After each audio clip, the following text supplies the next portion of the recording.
नमस्कार विद्यार्थी मित्रांनो.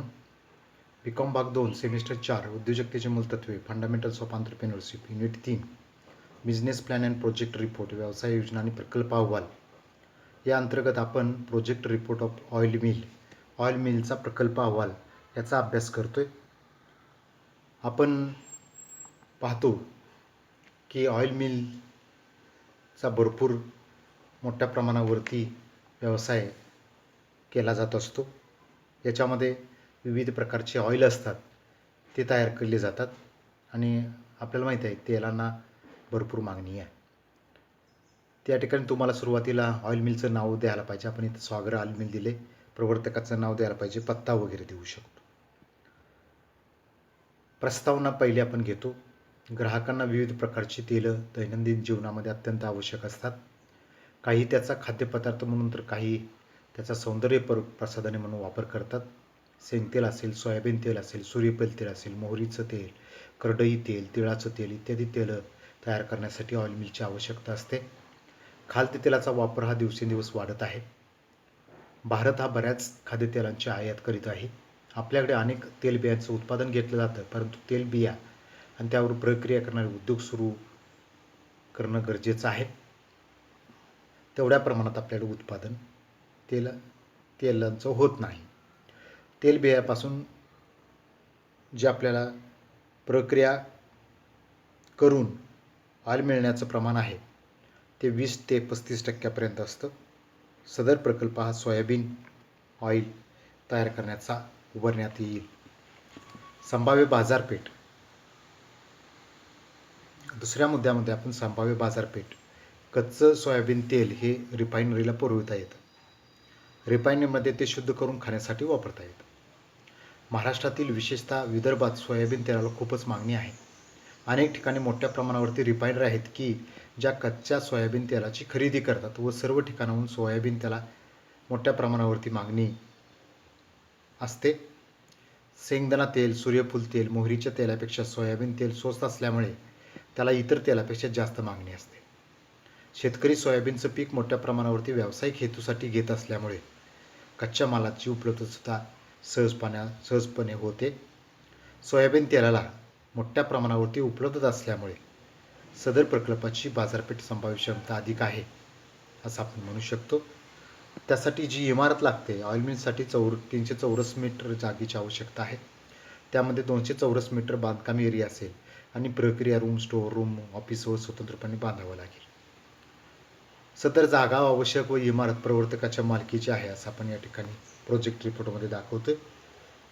कर्मचारीचा वर्ग जो लागणार आहे, प्रवर्तकाने ऑइल तयार करण्याच्या संदर्भात तांत्रिक प्रशिक्षण घेतलेलं आहे, तरीसुद्धा त्यांना कर्मचारी वर्गाची गरज भासेल. त्याच्यामध्ये एक मॅनेजरचं पद आहे, अकाउंटंट कम स्टोअर कीपरचं एक कम आहे, कुशल कामगार किंवा केमिस्ट जे म्हणतो आपण त्याचं एक पद आहे, अकुशल कामगारांची 2 पदं, वॉचमन कम शिपाईची 2 पदं आहेत. आता 5व्या टप्प्यामध्ये यंत्रसामुग्री आणि साहित्य काय लागणार आहे त्याची यादी दिली आहे. त्याच्यामध्ये प्री क्लिनर 1 नग लागणार आहे, एक्सपिलर 2 नग लागणार आहेत, कॅन्स अँड ट्रेजची 5 नग लागणार आहेत, सोलर टायर 2 नग लागणार आहेत, स्टील ड्रम जे आहेत ते 20 नग लागणार आहेत, क्रशर 1 नग आहे, फिल्टर 1 नग आहे, सिलिंग मशीन 1 नग आहे, पॅकिंग मशीन 1 नग आहे आणि इतर काही उपकरणं आणि इलेक्ट्रिक साहित्य वगैरेची आवश्यकता आहे. तर याच्यासाठी जी भांडवल गुंतवणूक आहे ती प्री क्लिनर साधारणतः 18,000 पर्यंत, एक्सपिलर 3,50,000साठी हाच मोठा खर्च आहे.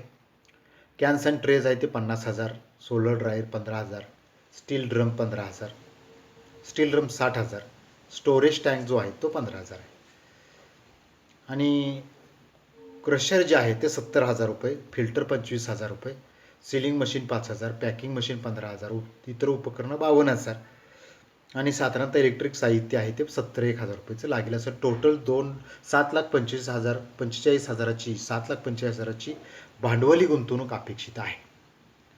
खेळतं भांडवल म्हणून कच्चा मालाची खरेदीसाठी 8-1 लाख रुपये लागतील, इतर मटेरियल 20,000 रुपये, वेतन द्यायला लागले 32,000, वीज पाण्याचा खर्च 30,000 आहे महिना, स्टेशनरी 2,000 रुपयाची, देखभाल दुरुस्ती 5,000, विक्री वाहतूक खर्च 15,000, विमा खर्च आहे, टेलिफोन खर्च आहे 9,000, कर्जावरील व्याज आपल्याला कर्ज काढावं लागेल, त्याच्यासाठी व्याज द्यावं लागेल, कर्जाचा हप्ता असेल, किरकोळ खर्च 4 असं जर साधारणतः 9,30,000 हा खेळता भांडवलाचा खर्च आहे.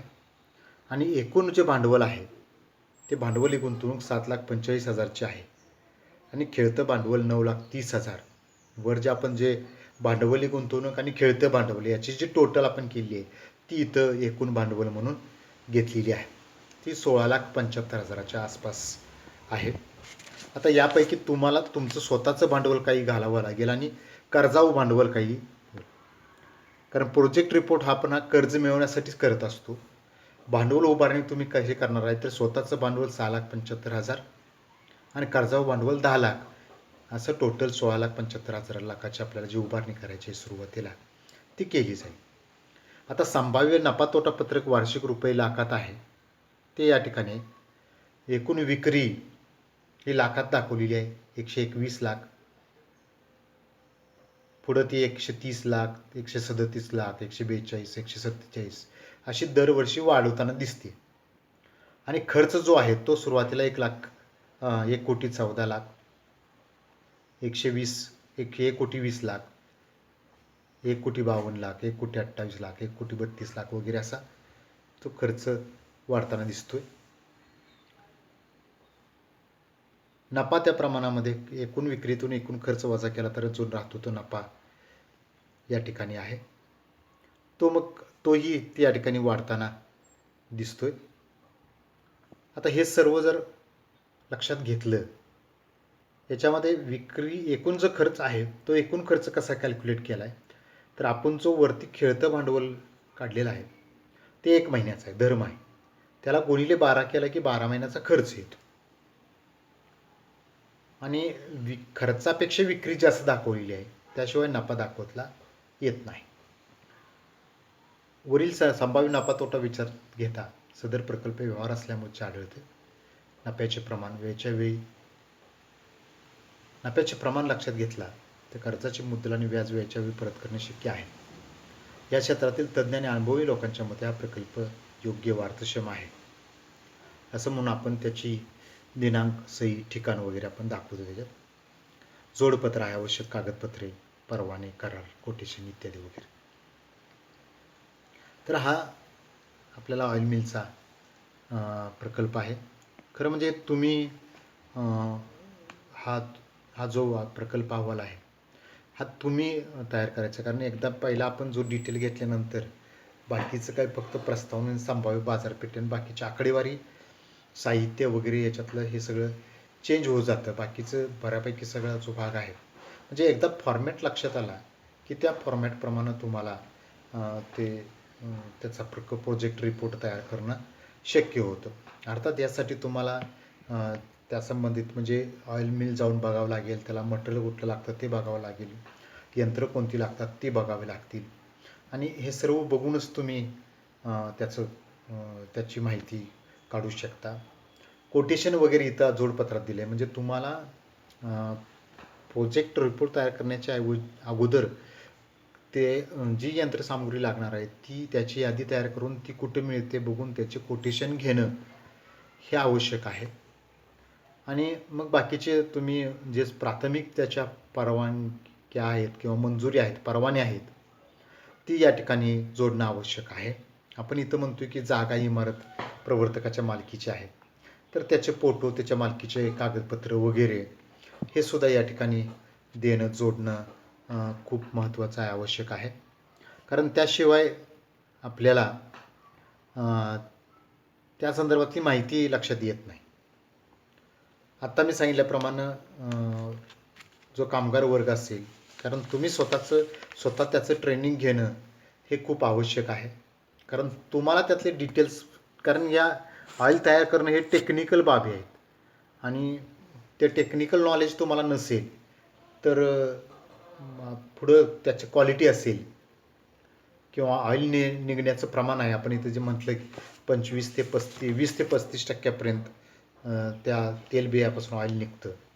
मग त्याचे तुम्ही राहिलेल्या ह्याचे रिप्रोडक्ट कसे करणार, त्याची पेंड तयार करता येते, ती जनावराला वापरणं वगैरे किंवा शेतात वापरणं, ह्याच्यासाठी ती पेंड म्हणजे त्याच्यापासून जो कचरा तयार राहणार आहे त्याच्यापासून पेंट तयार करणं, म्हणजे त्याचे बायो प्रोडक्ट तयार करणं किंवा पूरक उत्पादन घेणं, हे सुद्धा या ठिकाणी खूप महत्त्वाचं आहे. ते सुद्धा तुम्हाला या ठिकाणी काही फायदे मिळवून देऊ शकतं. त्याच्यातून सुद्धा तुम्हाला काही नफा मिळू शकतो, कारण ते नाही तर अन्यथा ते वायाच जाणार आहे, वेस्ट मटेरियल होणार आहे. तर वेस्टमधून बेस्ट असं तुम्ही या ठिकाणी काही गोष्टी तयार करू शकता आणि त्यासुद्धा तुम्ही या ठिकाणी वापरू शकता. तर हा झाला आपला ऑइल मिलचा जो प्रोजेक्ट रिपोर्ट आहे तो.